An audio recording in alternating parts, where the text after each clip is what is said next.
ছাড়া করতে হবে এই কথাটা নিজেদের। মঙ্গলবার আসানসোলস্থিত টিএমসি জেলা কার্যালয়ে টিএমসি ছাত্র যুব সমাজের পক্ষ থেকে একটি সভার আয়োজন করা হয়। এদিন এই সভায় মুখ্য উদ্দেশ্য ছিল আসন্ন লোকসভা নির্বাচনে টিএমসি প্রার্থী শত্রুঘ্ন সিনহাকে বিপুল ভোটে কিভাবে জয়ী করানো হবে সেই বিষয়ে রণনীতি তৈরি করা। এদিন এই সভায় মুখ্যরূপে উপস্থিত ছিলেন টিএমসির জেলা সভাপতি তথা পাণ্ডবেশ্বরের বিধায়ক নরেন্দ্রনাথ চক্রবর্তী সহ টিএমসি ছাত্র যুব সমাজের বিভিন্ন সদস্যরা।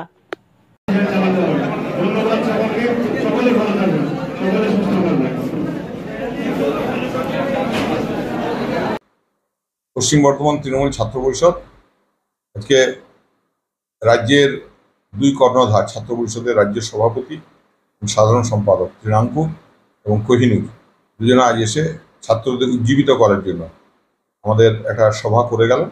সভাতে আমি উপস্থিত ছিলাম এবং অত্যন্ত উৎসাহ ব্যঞ্জক সভা হয়েছে।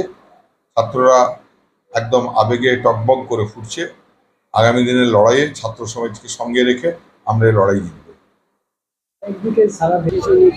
ওরা বোধহয় বাংলা নিরিখে বলেনি, ওরা সারা ভারতবর্ষের নিরিখে বোধহয় বলেছে যে 42টা পেতে পারে, সে ওরা বলুক।